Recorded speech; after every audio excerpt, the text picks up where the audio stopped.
Политика КНР в отношении мусульман в китайском Синьцзяне, цитата, «не имеет ничего общего с правами человека и направлена на искоренение экстремизма, борьбу с терроризмом и сепаратизмом». Такое скандальное заявление сделал глава палестинской администрации Махмуд Аббас во время своей поездки в Китай, где провел встречу с председателем КНР Си Цзиньпином.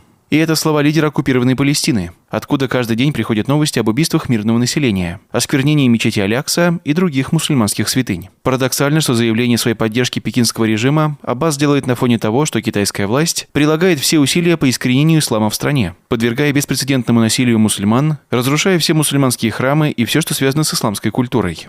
Это предательство совершено взамен на какую-то мнимую поддержку Палестине на многосторонних площадках, а также помощь в облегчении гуманитарных трудностей и процесса восстановления в стране. Также было заявлено, что Китай готов создать условия для перезапуска мирных переговоров между Палестиной и Израилем. Палестинские власти, в свою очередь, заявили, что поддерживают принцип одного Китая и все усилия китайского правительства по достижению национального воссоединения. Официальная власть Палестины также осудила попытки вмешательства извне во внутренние дела Китая, включая дела, связанные с Гонконгом и Синьцзяном. Когда весь цивилизованный мир заявляет и признает геноцид мусульман в Китае, заявления о том, что это является борьбой с терроризмом, абсурдны. Не остались они незамеченными в Турции. Так, вчера, выступая на одном из мероприятий, лидер одной союзнической с Эрдоганом партии, Девлет Бахчели, подверг резкой критике это заявление. Мы всегда поддерживали угнетенных палестинцев. Мы защищали палестинское дело не только словами. Грех и позор для президента Махмуда Аббаса называть уйгурских мусульман террористами.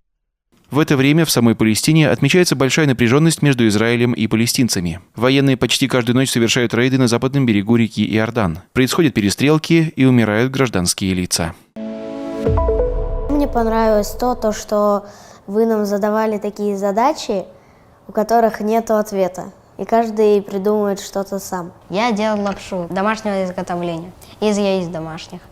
И получается 500 грамм у меня стоит 300 рублей. Мы с братом организовали такой проект. Сначала он продавал магнитики, сувениры такие пластмассовые, а потом закупил деревянные изделия. Делаю украшения из эпоксидной смолы, и то, что я делаю, нравится людям. Видя, как они соревнуются друг с другом, наслаждаются решением этих задач, я понимаю, что их жизнь будет ясной и понятной с точки зрения решения любой жизненной проблемы.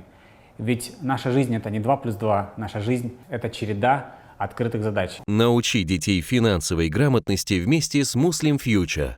Подробности в описании к этому видео.